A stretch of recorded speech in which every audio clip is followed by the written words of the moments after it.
I remember when we had a blizzard for Christmas. 72 hours I was without power. Whatever, Grandpa. Grandpa? It was literally last year. That's right. It's only been 1 year since the Niagara region experienced one of the worst snowstorms we've had in decades. Were you ready for that emergency? More importantly, are you ready for the next? Disasters can happen at any time.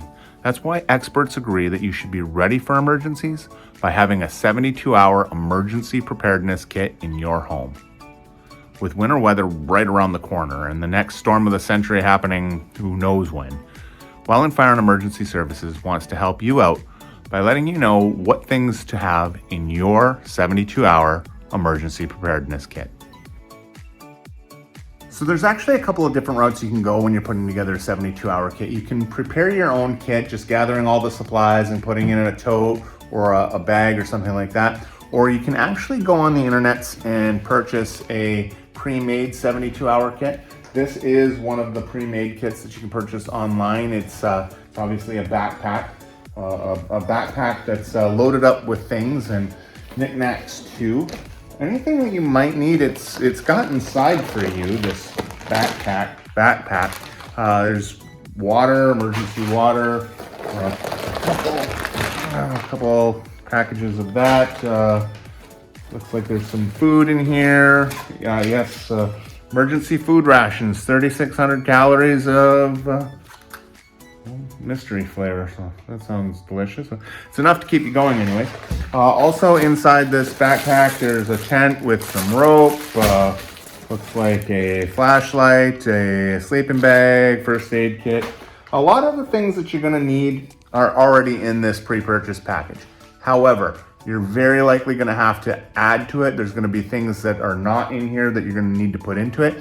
And so right now, we're going to cover all of the things that should be in your 72-hour kit so that you're prepared for the next storm of the century. Now, the first thing you're going to need is food. And you want food that's not going to spoil. So that means that at least some of it is likely going to be canned. So you're going to need a manual can opener for your kit as well. Now, we recommend at least once a year going through your kit to restock and replace any food that needs to be replaced. You should also have at least 2 liters of water per person per day in your emergency kit.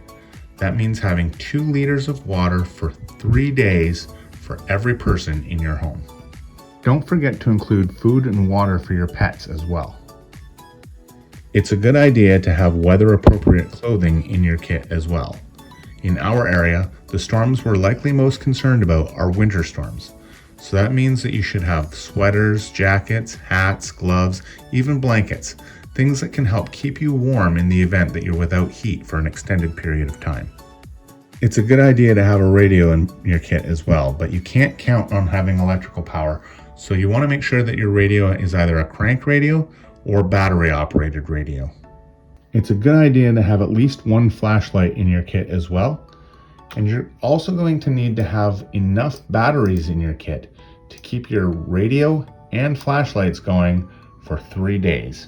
Your kit should also include items for personal hygiene and other toiletries, including toothpaste, toothbrushes, deodorant, soap, and other hygiene items. Remember to pack a first aid kit and include any medicines that may be required for any members of your family.